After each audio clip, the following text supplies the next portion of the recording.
Rien ne s'est passé comme prévu. Pour faire cette vidéo, pour réaliser les benchmarks, j'ai galéré comme jamais, je crois. Je vous explique. De base, on part sur quelque chose de plutôt banal sur ma chaîne. Tester un processeur, le 14700K, l'un des nouveaux processeurs d'Intel de 14e génération. Donc l'idée de cette vidéo, c'était tout simplement de le comparer à un 13700K pour montrer à quel point il avait évolué, et également un 13900K parce que c'est malgré tout un i9 de la génération juste avant, et ce 14700K, il lui rentre dedans. Donc jusque là, un test qui s'avère plutôt simple, qui allait prendre une bonne journée pour tout faire, que j'ai toujours fait sur ma chaîne, et pourtant, j'ai jamais autant eu de problème. Dites-vous que cette vidéo, je la retourne, j'avais déjà fait des choses, j'avais déjà préparé mon intro, j'avais déjà fait un build et tout, et finalement, je dois tout recommencer parce que ça a complètement changé l'axe de ce dont je veux vous parler. On commence donc par la réception de ce 14700K dans son petit kit presse. Bon, il n'est pas dans la boîte puisqu'il est encore sur la table de benchmark, je suis encore en train d'effectuer mes tests. Ce processeur, je l'ai posé sur une MEG Z190 Ace Max de chez MSI qui m'ont envoyé pour ces tests. Carte mère très haut de gamme, on est sur du format EATX, elle est vraiment super grande, elle est bourrée de features, elle est taillée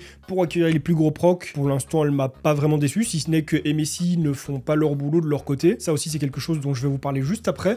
Mais du coup, voilà, c'est la carte qu'il fallait pour faire ce que j'avais à faire. Et alors pour la RAM, la Delta de chez T-Force que j'ai déjà utilisée dans la vidéo précédente, 32 Go cadencée à du 8000 MHz. On a 8000 MHz, mais on ne peut pas les utiliser à cause de cette carte mère. Ça aussi, c'est quelque chose dont je vais vous parler. Et surtout, le fonctionnement en fait des fréquences pour la RAM, je comprends pas comment ils fonctionnent, pourquoi ils font ces choix, et surtout des choix qui s'adressent à des gens qui sont quand même plutôt très expérimentés, qui savent où regarder, qui savent où régler. Et puis surtout, s'il vous plaît, une carte mère qui coûte, je sais pas, 800, 900 balles, qui peut pas tenir 8000 MHz. Ça remet pas en cause la carte mère en elle-même, il n'y a pas beaucoup de gens qui vont prendre du 8000 MHz, sauf peut-être les gens qui achètent des cartes aussi haut de gamme et aussi chères. J'ai quand même pas mal de choses à redire dessus, et je vais les dire juste après. Là, je vais vous expliquer un petit peu ce qui s'est passé et pourquoi, aujourd'hui, je galère. Encore au moment où je tourne cette vidéo, je sais pas comment je vais tout résoudre, mais on finira par résoudre ça. Donc, ma première approche avec ce processeur, j'installe tout correctement, j'ai tout le matériel qu'il faut, water cooling, j'ai mis un petit H150i Elite LCD de chez Corsair. C'est pas celui qui performe le plus en termes de ventilation, mais c'est plus que suffisant. Ça fait un an qu'il refroidit mon 13900K, et j'ai des températures très correctes. Je fais tout ce qu'il faut,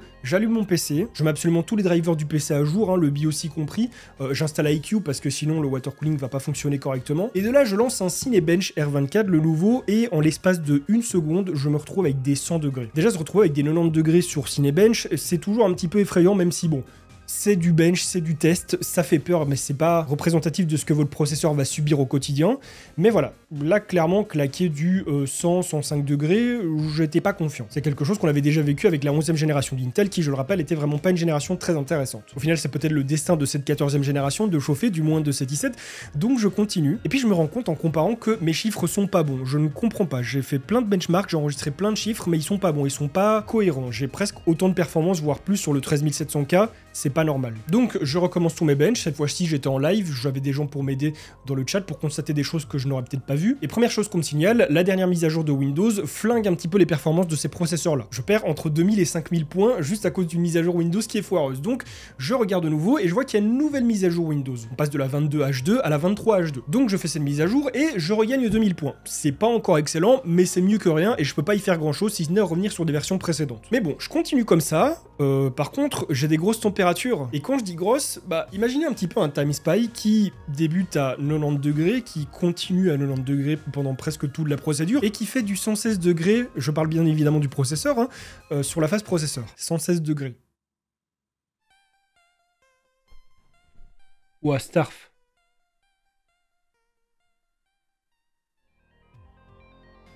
J'aurais vu 100, 105, j'aurais fait oulala, sur Time Spy c'est beaucoup quand même. Mais 116, je n'ai jamais fait ça. Là où c'est rassurant, c'est que ces processeurs sont faits pour tenir le coup. 116 degrés quelques générations avant, mon PC se serait mis en sécu, il se serait éteint. Évidemment, il faut pas avoir du 116 degrés en constant, ça peut pas durer 5 minutes, 10 minutes, 20 minutes, c'est mieux de ne pas avoir autant de température. Mais du coup, je comprends pas trop, et là, il y a quelqu'un dans le chat qui me dit, tu devrais désactiver le MCE. Le MCE, ça correspond tout simplement à une amélioration du multicœur. C'est un surcadençage qui permet donc à votre processeur de fonctionner au-delà de ce qu'il est censé faire normalement. C'est un petit peu comme de l'overclocking automatique. Sauf que du coup, c'est activé par défaut, on ne vous demande pas votre avis, et du coup, surcadençage dit température au-delà de ce qui devrait être fait. Et ça veut dire que les constructeurs de cartes mères ne respectent pas les consignes d'Intel. Parce que je pense pas qu'Intel ont envie que les gens se tapent des températures de fou, surtout s'ils y connaissent rien et qu'ils ne savent pas comment désactiver ça. Désolé pour le ton que je prends depuis le début, mais toute cette histoire m'a un petit peu énervé. Ça fait déjà un petit moment que les processeurs sont sortis, j'aurais dû sortir ma vidéo bien avant, et pour le coup, Intel sont pas les coupables dans l'histoire, enfin, partiellement. C'est eux qui sont responsables de ce qu'ils font sur leur processeur processeur, de la consommation, tout ça, mais si sur le reste, les marques qui collaborent avec eux ne font pas le travail, bah on va pas y arriver correctement. Hein. Ah oui, il faut qu'on revienne un petit peu en arrière parce que je vous ai expliqué en partie pourquoi mes chiffres n'étaient pas bons dans mes premiers tests, pourquoi c'était pas cohérent, à cause de la mise à jour Windows, tout ça, mais pas que. Comme je vous l'ai dit, on a une RAM qui peut monter jusqu'à une fréquence de 8000 MHz. Avec cette carte mère, si on ne la change pas manuellement, cette fréquence, on l'a à 5600 par défaut. Donc évidemment, qu'est-ce que j'ai fait? J'ai activé le XMP qui est mis à 8000 de base, hein, la fréquence la plus haute de ces RAM, et sans que je m'en rende compte, mon XMP a sauté. Pourquoi? Parce que déjà, elle ne tient pas la charge, elle ne tient pas les 8000 MHz, ça c'est ma faute de ne pas avoir regardé, mais même si j'avais regardé, il y a quelque chose qu'il fallait bien regarder. En fonction d'un slot à l'autre sur lequel on peut disposer la RAM, on va avoir une fréquence max différente. Ça veut dire que sur un slot, vous pouvez avoir 6000 MHz maximum, sur l'autre, vous pouvez avoir 7200, sur l'autre, 6800. Pourquoi? Et c'est ça qui me fume un petit peu dans tout ce dont je suis en train de vous parler, c'est que c'est devenu compliqué. Je dis pas que l'hardware c'est juste placer les composants, tu lances le PC, boum, tout fonctionne à balle, c'est pas ça, il y a toujours eu ce côté assez technique, mais moi je me souviens d'une époque où tu prenais ton processeur, tu le mettais sur ta carte mère, tu mettais ta RAM, tu activais l'XMP, un petit tuto sur YouTube, c'était vite fait, et c'était bon, tout le reste c'était les drivers à jour et compagnie, et ton PC était ready. Là, et surtout pour cette génération, il faut faire tellement de choses pour que ça fonctionne. Imaginez, vous êtes un débutant, vous montez votre PC vous-même, ou alors une boîte de montage PC l'a montée mais n'a pas réglé tout ce qu'il fallait. Vous allez vous retrouver avec une fréquence de RAM qui n'est pas assez haute. Si vous essayez de la monter par vous-même, il se peut que ça ne fonctionne pas. Vous allez avoir des températures de malade avec votre processeur et vous ne saurez pas comment baisser le MCE parce que vous ne savez pas ce que c'est. Et si vous avez le malheur d'avoir une mauvaise version de Windows, vous allez vous retrouver avec des performances très basses. En fait, l'hardware, je comprends aujourd'hui, il faut que tous les astres soient alignés pour que ça fonctionne. Mais bref, on continue. Je fais tout ce qu'il faut, je désactive le MCE, je tape la dernière version de Windows qui est pas la meilleure mais qui est bonne quand même, hein, mieux que la précédente. J'ai toujours des problèmes de température, donc je me dis qu'iQ est peut-être en cause. Effectivement, après une réinstallation IQ et que j'ai bien refait ma courbe,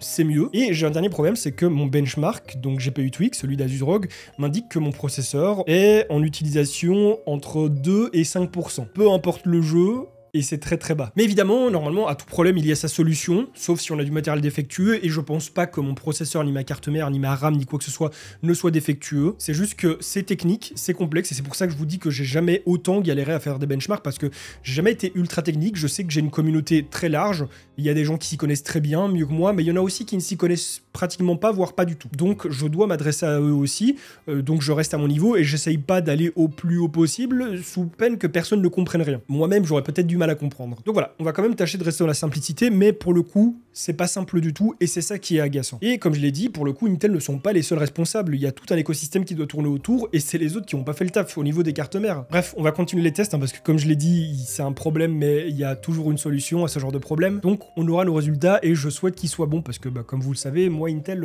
c'est mes gigabros, hein, voilà, j'ai beau râler, j'ai beau rouspéter, je les aime d'amour, donc on va pas en rester là, on va faire les choses comme il faut. J'avais déjà des a priori sur la 14e génération, donc je pense que je serai pas aussi satisfait que je le souhaiterais, mais mon but c'est quand même d'arriver à me dire que ce processeur n'est pas mauvais, loin de là. Je pense même que c'est le moins mauvais de sa génération. Je mets bien des guillemets parce que les autres ne sont pas mauvais, c'est juste qu'il n'y a pas une amélioration de fou par rapport à la génération précédente. Ici, entre le 13700K et le 14700K, il y a quand même une belle différence. Bref, on retourne faire nos tests. Je commençais vraiment à perdre patience, mais c'est bon. Tout est réglé. Alors je vous explique qu'il est présentement 23h35, je continue mes tests depuis un bon moment maintenant, ça fait plusieurs heures que je suis dessus. Comme vous avez pu le voir juste avant, c'était pas normal du tout au niveau des températures. J'ai réglé le problème de l'utilisation du processeur qui s'affichait de manière totalement random, hein, entre 1 et 5% pour Cyberpunk, c'était pas normal du tout. Et la solution était très simple, c'est que j'utilisais GPU Tweak. En général il fonctionne bien, parfois il y a des petits bugs par-ci par-là, mais voilà, rien de bien important, rien de grave. Ici j'avais complètement une métrique ou deux qui déconnait totalement, dont celle de l'utilisation du processeur. Donc j'ai arrêté de faire le flemmard, je suis repassé sur Afterburner parce que Afterburner est généralement beaucoup plus précis, a beaucoup plus d'informations, mais demande une préparation beaucoup plus longue. Alors qu'à ce niveau-là, GPU Tweak est beaucoup plus moderne et plus intuitif, mais bon, c'est comme ça. Donc une fois ce problème réglé, reste le problème des températures. Parce que oui, j'ai toujours mon processeur qui chauffe de fou, et ça chauffe et ça chauffe, et je me tape des 90 degrés sur Cyberpunk. Même dans le menu, vous avez pu voir que j'avais des températures de dingue, il suffisait juste de lancer le jeu dans les menus, et ça montait en température. Et sur les autres jeux, je pouvais avoir du 75, 80 degrés, voire 90. Pareil, à des endroits random. Donc depuis hier soir, je suis en discussion avec Intel pour essayer de régler ça.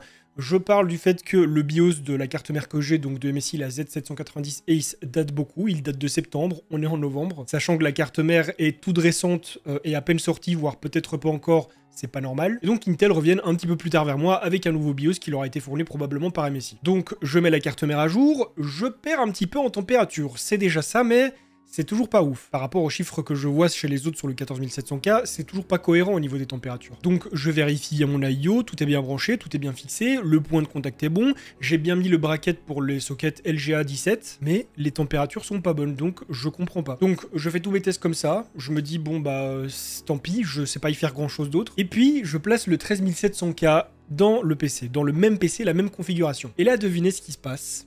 Des températures de dingo. Donc étant donné que le 13700K je le connais bien puisque c'est un processeur que j'utilise pratiquement quotidiennement pour le boulot, je sais que c'est pas normal. Soit la carte mère a un souci ou est comme ça et c'est pas ouf, soit c'est mon IO qui est défectueux, mais bon, ce serait un peu con puisque je l'avais utilisé quelques temps avant pour d'autres benches qui s'étaient très bien déroulés. Donc plutôt que de d'abord changer tout de la carte mère, je change le water cooling, j'en mets un autre, celui d'NZXT, le Kraken, toujours en 360 mm, et là, je retrouve des températures totalement normales. Donc pour les températures, le problème venait en partie de la carte mère puisque la mise à jour du BIOS m'a fait grappiller quelques petits degrés, mais ce qui a changé drastiquement la chose, c'est que j'ai changé l'IO, le water cooling. Donc voilà, pour le coup, c'est des petites bêtises qui font perdre beaucoup de temps, mais au moins c'est réglé et je ne vais pas vous balancer des températures complètement fucked up, j'ai envie de dire. Si j'avais eu un petit écart par rapport aux autres, j'aurais quand même sorti ma vidéo en l'état et j'aurais expliqué que bon bah voilà, j'ai des températures un peu supérieures, mais là l'écart était trop gros, j'avais parfois des 20 ou 30 degrés de plus que les autres, c'était pas normal. Et là je retrouve des températures normales, donc je peux continuer les tests.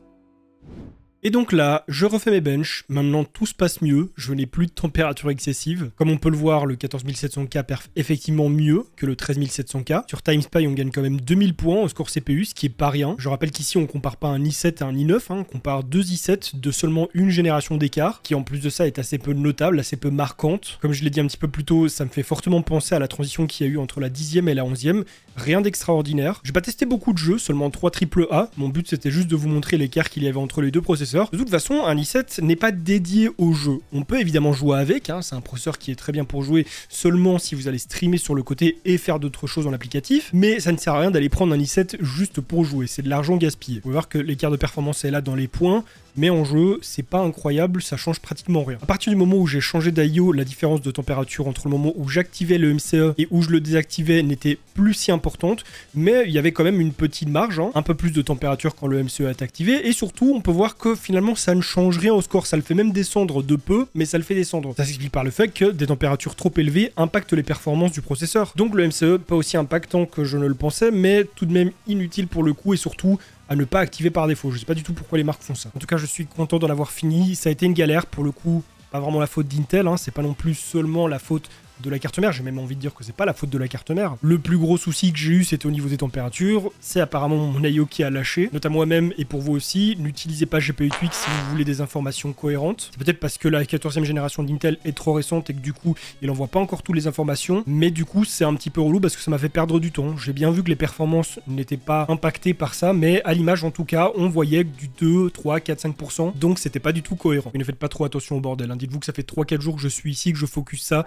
Là-bas, il y a encore plus de bordel. En ce qui concerne mon verdict pour le 14700K, il va être assez simple. C'est un bon processeur. Il est loin d'être mauvais. Là où c'est compliqué, c'est les températures qui sont pas aussi épouvantables, aussi élevées que ce que j'avais avec le H150i qui est probablement défectueux. Mais pour un i7 et avec ce que sont capables de faire Intel aujourd'hui, c'est pas foufou. Ces températures ne sont pas suffisantes pour faire cuire vos chipots malheureusement, mais suffisamment pour être classé comme processeur chaud. Est-ce que c'est un bon choix ? Oui, à partir du moment où vous ne passez pas d'un 13e génération. Par exemple, j'ai parlé du 13900K, les deux se bastonnent bien, c'est pas pour autant qu'il faut passer d'un 13900 à un 14700 juste pour passer sur la 14e génération. Mais par contre, si vous avez envie d'un 13900, pourquoi pas envisager un 14700 ? Les performances sont similaires et en plus de ça, il est moins cher, donc pourquoi pas ? Même s'il y a quand même 4 cœurs en moins sur le 14700. Par contre, si vous avez un 13600, un 13700, ça vaut pas forcément la peine de faire l'upgrade. Comme vous avez vu, vous allez y gagner un petit peu, mais peut-être pas suffisamment pour mettre plus de 400 € dedans. En tout cas, ça aurait été une galère d'arriver jusque-là. C'est des soucis techniques, ça peut arriver avec n'importe quel produit, ça peut arriver avec une carte graphique, avec une carte mère, avec une alim, enfin ce genre de test-là, voilà. Heureusement que j'ai toujours du matériel en stock pour pouvoir changer les pièces comme ça, parce que sinon, ça aurait rendu les choses encore plus longues. Mais donc voilà, mon avis sur cette 14e génération, comme je le dis, le seul qui vaut vraiment la peine, c'est celui-ci, parce que